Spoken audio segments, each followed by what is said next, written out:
Hi viewers, welcome to our channel. ప్రస్తుతం మనతో పాటు సీనియర్ పొలిటీషియన్ అండ్ మాజీ హోంమంత్రి మైసూర్ రెడ్డి గారు ఉన్నారు. వారితో ఒకసారి మాట్లాడదాం.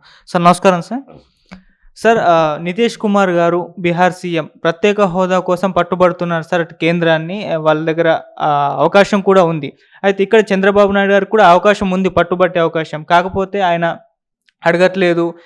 నితీష్ కుమార్ అడిగినంతగా అసలు ఎందుకు నోరు విప్పడం లేదు చంద్రబాబు నాయుడు గారు అని చెప్పి షర్మిల గారు కూడా విమర్శించడం చూస్తున్నాం. మరి ఎందుకు చంద్రబాబు నాయుడు గారు ప్రత్యేక హోదా కోసం డిమాండ్ చేయడం లేదు? అటు ఆయన చేస్తున్నారు కదా, మరి మీ ఒపీనియన్ ఏంటి సార్ దీనికి? ప్రత్యేక హోదా అనేది రాదు. రాని సమస్యను పట్టుకొని ఏదో ప్రజలను సంతృప్తిపరిచేదానికో ప్రజలను మభ్యపెట్టేదానికో మాట్లాడే మాటలే కానీ నిజంగా అది సాధించాలనేది ఆలోచన ఉండదు. జనరల్గా చెప్తున్నాను నేను. ఎందుకంటున్నాను అనంటే ఈ ప్రత్యేక హోదా అనేది ఇతర దేశాలకు పక్కనున్న రాష్ట్రాలలో, అవి కూడా చిన్న చిన్న రాష్ట్రాలు, వాళ్ళకు ఈ ఆ పక్క దేశం కూడా కొన్ని రెచ్చగొడుతుంటారు కొన్ని సమస్యల మీద. అటువంటి రెచ్చగొట్టే విధానాలకు వాళ్ళు బలహీనపడకుండా ఉండాలని, అందులోనూ వాళ్ళకు రెవెన్యూ కూడా చాలా తక్కువ వస్తుంటుంది. చిన్న ఒక జిల్లా అమ్మాయిని ఉంటాయి ఒక్కొక్క రాష్ట్రం, అభివృద్ధి చేపట్టేదానికి నిధుల్లో ఏమి ఉంటుంది. దానికోసమని ఇండియా పట్ల అభిమానం ఉండాలా అనే ఒక అప్పీజ్మెంట్ పాలసీ అనుకోండి. అది మంచిదని నేను చెప్పను.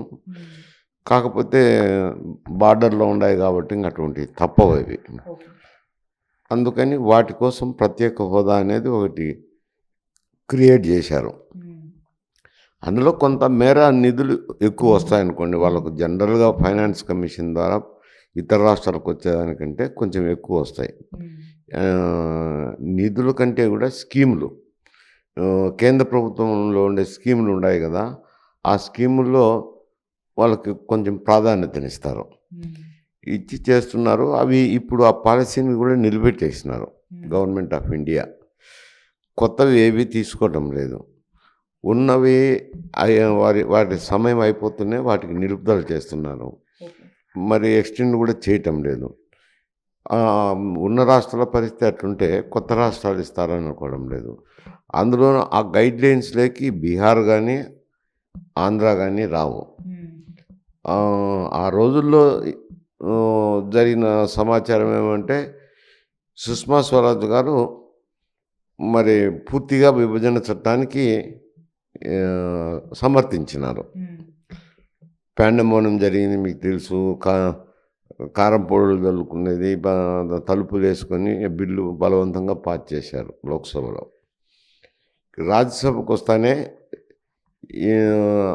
అదేవిధంగా బేషరతుగా మద్దతు ఇచ్చినామంటే చెడ్డ పేరు వస్తుందేమో, ఆంధ్రాలోను రాయలసీమలోను విభజనకు వ్యతిరేకం కదా, వస్తుందని చెప్పి వెంకయ్య నాయుడు గారు స్పెషల్ కేటగిరీ స్టేటస్ అని అప్పటికప్పుడు అడిగినారు. ముందు వాళ్ళతో చర్చించింది లేదు.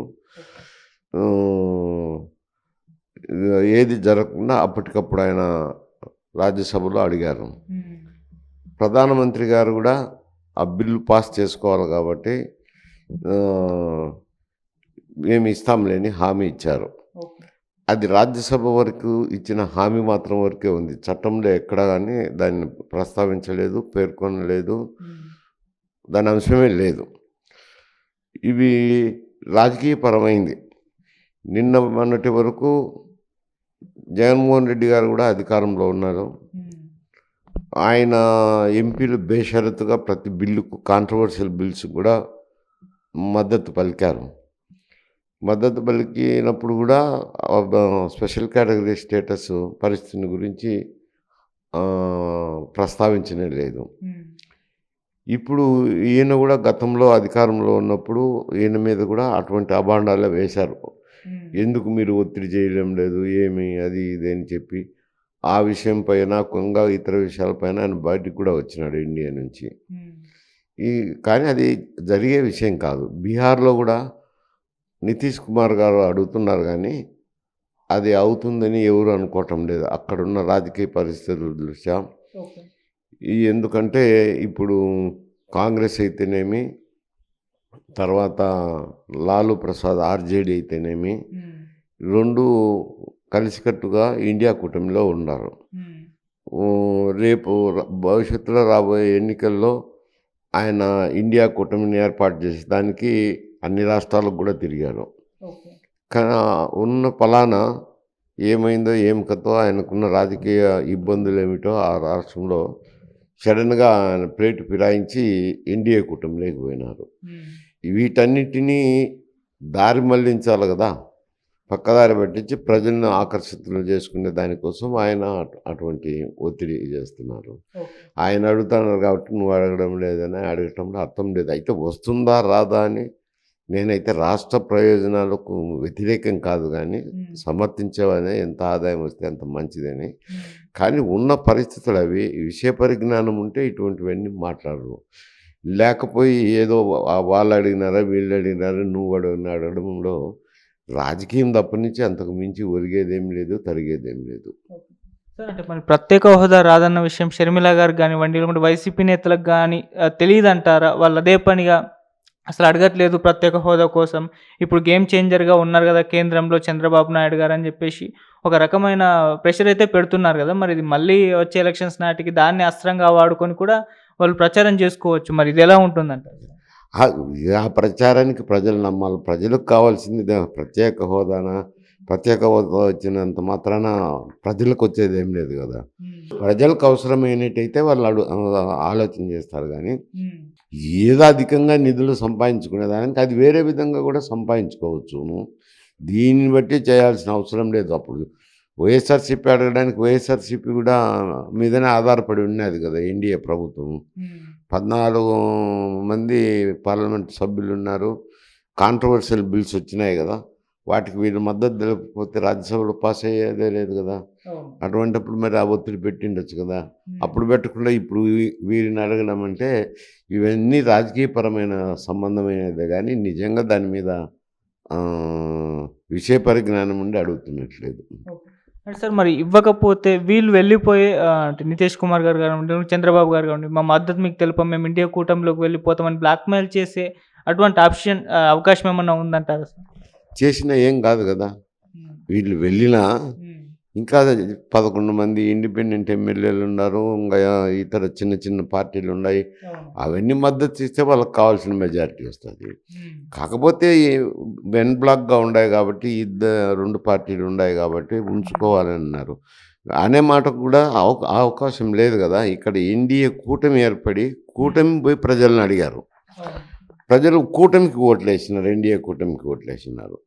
ఎన్డీఏ కూటమికి ఓట్లు వేసినాక ఎన్డీఏలో ఉంటూ విడిపోతామని చెప్పడంలో అర్థం లేదు, దానివల్ల వచ్చే లాభము లేదు. వాళ్ళ ప్రభుత్వం ఏం పడిపోదు. వీళ్ళు బయటకు వెళ్ళినా మళ్ళీ మిగతా వాళ్ళు కూడా ఉన్నారు కదా, వాళ్ళ మద్దతు తీసుకుంటారు. సార్ జగన్ గారి దగ్గర ఉన్న 4 ఎంపీలు ఎన్డీఏ కూటమికి సపోర్ట్ చేస్తారు, మద్దతు తెలిపారు.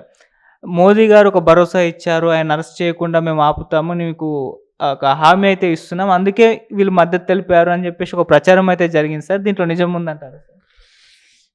వాళ్ళేం అడగలేదు వీరిని మాకు మద్దతు కావాలని. ఎందుకంటే అటు వైఎస్ఆర్సీపీ ఇటు ఎన్డీఏ కూటమి పోటీ చేసుకున్నారు. ఇక్కడ ఆంధ్రప్రదేశ్ వచ్చేసరికి ఎన్డీఏ కూటమిలో కూడా బీజేపీ ఉంది. బీజేపీ లేదనే దానికి లేదు. బీజేపీకి 4 సీట్లు 5 సీట్లు ఎన్ని సీట్లు కొన్ని సీట్లు ఇచ్చి ఎన్డీఏ కూటమిని ఏర్పాటు చేసినారు. ఎన్నికల్లో పోయి ప్రజల్లోకి వెళ్ళి ఎన్డీఏ కూటమి తరపునే మాట్లాడినారు. ప్రధానమంత్రి గారు కూడా వచ్చి 2 సమావేశాల్లో ఎన్డీఏ కూటమి అభ్యర్థులను గెలిపించమని కోరడం కూడా జరిగింది.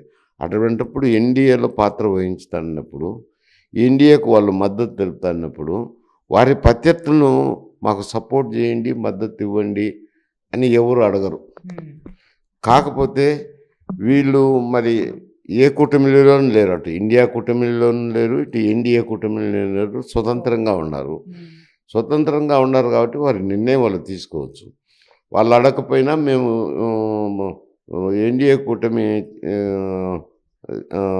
చేసే ప్రతిపాదనలకు సమర్థించుతాము అని అన్నారు.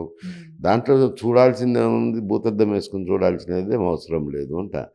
దానికోసం కేసులు మీరు విచారణ చేయొద్దంటే ఎవరు ఊరుకోరు అంట. ఉంటే ఉండు పోతే పో అంటారు కదా.